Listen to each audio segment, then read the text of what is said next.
Kemudian Isyana melanjutkan, aku berkeliling dunia selama beberapa tahun ini, dan aku telah mendapatkan banyak kekayaan melalui berbagai peluang dan mengumpulkan banyak properti di seluruh dunia. Jadi anak-anak yang lulus ujian ini, ketika mereka dewasa, maka aku akan memberi mereka kekayaan dan kesempatan, dan bahkan menyerahkan beberapa bisnis kepada mereka, dan seiring waktu, itu bisa dianggap berkembang di mana-mana. Tama bertanya dengan heran, apakah mereka semua putra dan putri angkatmu? Itu tidak masuk hitungan. Isyana menggelengkan kepalanya dan berkata, aku tidak ingin terlalu sedih saat mereka meninggal, jadi aku tidak pernah lupa untuk menetapkan batasan yang jelas dengan mereka. Tama terkejut dan mau tidak mau bertanya padanya, saat itu di Eropa Utara, kamu ditemani oleh seorang lelaki tua. Kamu memanggilnya kakek di depanku, tapi dia sebenarnya adalah seorang yatim piatu yang dibesarkan olehmu, kan? Isyana tersenyum tipis. Orang tua yang kamu bicarakan adalah Tuan Dean Freddy. Dia adalah bayi terlantar terakhir yang aku adopsi di Surabaya setelah insiden tanggal 7 Juli dan sebelum berangkat ke Amerika Serikat. Setelah jeda, Isyana melanjutkan, bahkan, sebagian besar dari anak-anak ini, setelah usia 20 tahun, mereka akan mendirikan bisnis sendiri dengan bantuanku. Beberapa aset dikatakan dititipkan kepada mereka untuk dirawat, tetapi sebenarnya itu setara dengan hadiah dariku. Aku tidak tahu berapa banyak kekayaan yang diberikan, hanya sejumlah kecil anak seperti Tuan Dean Freddy, yang memiliki hubungan yang dalam denganku dan bersedia tinggal bersamaku, akan selalu diambil olehku. Lagi pula, aku seorang gadis dan tidak memiliki alat pertahanan diri. Saat melarikan diri, kamu juga membutuhkan seseorang untuk menjagamu. Selain Tuan Dean Freddy, ada juga seorang gadis Amerika kelahiran tahun 1942 yang mengikutiku. Tapi dia meninggal karena kanker beberapa tahun yang lalu. Pemilik rumah ini kuadopsi sebelum peristiwa tanggal 7 Juli saat dia masih bayi, dan aku kemudian membawanya ke Amerika Serikat, di mana dia lulus dari Universitas Yale. Aku membiarkan dia pergi ke Asia Tenggara untuk mengambil alih beberapa bisnisku di sana. Selama bertahun-tahun, dia telah berhasil dengan baik dan menjadi orang terkaya di daerah itu. Satu lagi juga kuadopsi sebelum insiden tanggal 7 Juli, dan pernah belajar di Amerika Serikat sebelumnya, dan kembali membangun Ibu Pertiwi pada tahun 1963, dan berkembang dengan sangat baik di tahun-tahun berikutnya. Berbicara tentang ini, Isyana berhenti sebentar, dan berkata, setelah tiba di Amerika Serikat, aku juga mengadopsi beberapa anak yatim piatu di Amerika Serikat. Namun, setelah berakhirnya Perang Dunia II, teknologi menjadi semakin maju, dan kekuatan dinasti Qi menjadi lebih kuat. Aku menjadi lebih berhati-hati dan pindah ke beberapa negara kepulauan di Pasifik Selatan dan Samudera Hindia. Selama beberapa dekade, aku tidak berani terus mengadopsi. Beberapa tahun yang lalu, aku pergi ke Eropa Utara lagi, dan akhirnya bertemu denganmu di Eropa Utara. Tama mendengarkan narasi Isyana dalam diam, dan hatinya sudah dipenuhi kekacauan. Isyana meremehkan pengalaman lebih dari 300 tahun, tetapi dalam pernyataan ini, tidak tahu berapa ribu mil perjalanan dan kesulitan yang termasuk, dan tidak tahu berapa kali perubahan besar di dunia termasuk. Memikirkan tentang 300 tahun terakhirnya, pasti sangat bergelombang dan penuh kesengsaraan. Setelah Isyana selesai berbicara, melihat Tama terdiam lama, dia tersenyum dan bertanya, Tuan, kamu tahu bahwa aku telah hidup begitu lama, apakah kamu iri?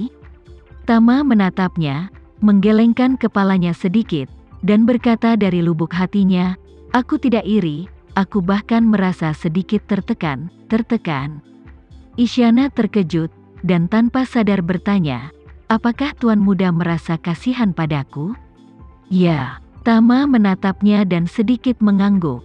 Mata Isyana menjadi panas, dia dengan cepat memalingkan wajahnya, dan berkata dengan senyum yang dipaksakan, apa yang sangat menyedihkan tentangku, jika kisahku diceritakan kepada orang luar, aku tidak tahu berapa banyak orang yang akan iri pada mereka sampai mati.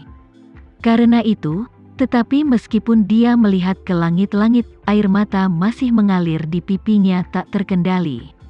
Isyana menyeka air matanya dengan tergesa-gesa, dengan air mata berlinang, tapi dia tersenyum dan bertanya pada Tama, "Ngomong-ngomong, mengapa kamu merasa kasihan padaku?" Tama berkata dengan emosi, "Meskipun aku belum hidup selamanya, ketika kupikir aku bisa hidup sampai 200 tahun, aku sudah ketakutan, dan sekarang aku mendengarmu mengatakan bahwa kamu, seorang gadis kecil, telah hidup sendirian di dunia yang terus berubah ini selama hampir 400 tahun, dan itu adalah 400 tahun yang paling bergejolak dalam masyarakat manusia. Berapa banyak rasa sakit dan penderitaan, sangat menyakitkan untuk memikirkannya." Saat ini, Isyana menatap Tama dan hanya ingin menangis di depannya. Selama lebih dari 300 tahun, dia tidak pernah bahagia dengan umur panjangnya. Sebaliknya, dia sudah lama bosan dengan persembunyian semacam ini. Dalam 300 tahun terakhir, dia berpikir untuk mengakhiri hidupnya berkali-kali, tetapi ketika dia berpikir tentang ayahnya yang memperdagangkan hidupnya sendiri untuk umur panjangnya sendiri, dia tidak punya pilihan selain melepaskan ide bunuh diri. Lagi pula, dia tahu di dalam hatinya bahwa sebelum ayahnya meninggal, keinginan terbesarnya adalah untuk membuatnya tetap hidup. Dia berharap putrinya yang berharga akan berumur panjang, bahkan 100 tahun pun tidak cukup, 500 tahun akan menjadi yang terbaik. Tetapi hidupnya sendiri ditetapkan pada usia 41 tahun. Karena itu, Isyana menggertakkan giginya dan bertahan di ambang kehancuran berkali-kali. Namun, hatinya telah tersiksa dan hancur oleh umur panjang. Tama benar-benar merasa kasihan pada gadis kecil di hadapannya, meskipun usianya sebenarnya sudah hampir 400 tahun. Saat ini, Isyana menghela nafas, dan dengan mata merah tercekat, "Terima kasih, Tuan Muda, atas cintamu."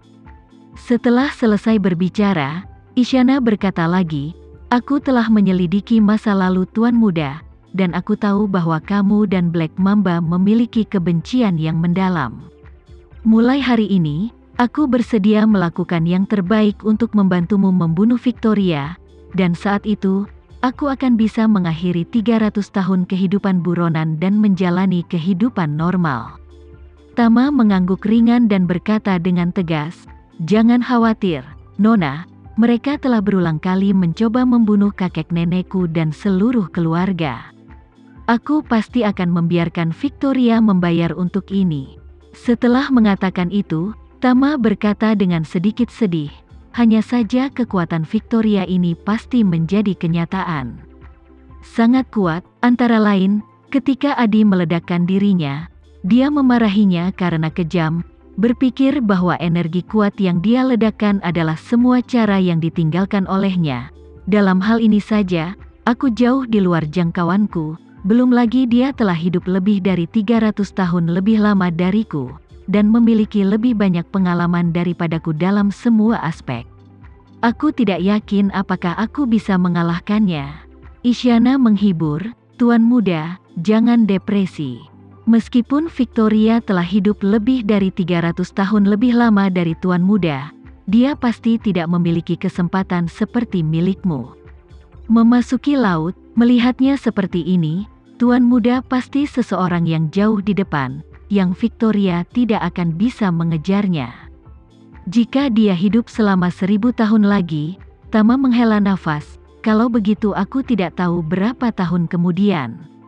Isyana memandang Tama, dan berkata dengan sungguh-sungguh, "Tidak peduli berapa tahun yang dibutuhkan, aku yakin kamu akan bisa membunuh musuh dengan satu tangan, dan satu-satunya harapan adalah bisa membunuh musuh dalam hidup ini.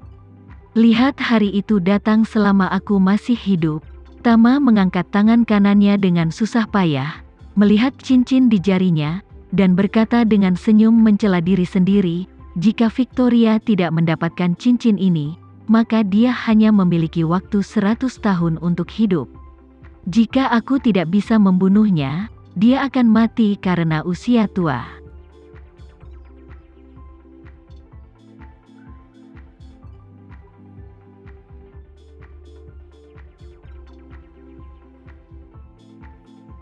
Sekian dulu ya video kali ini, kita lanjutkan lagi videonya di lain waktu.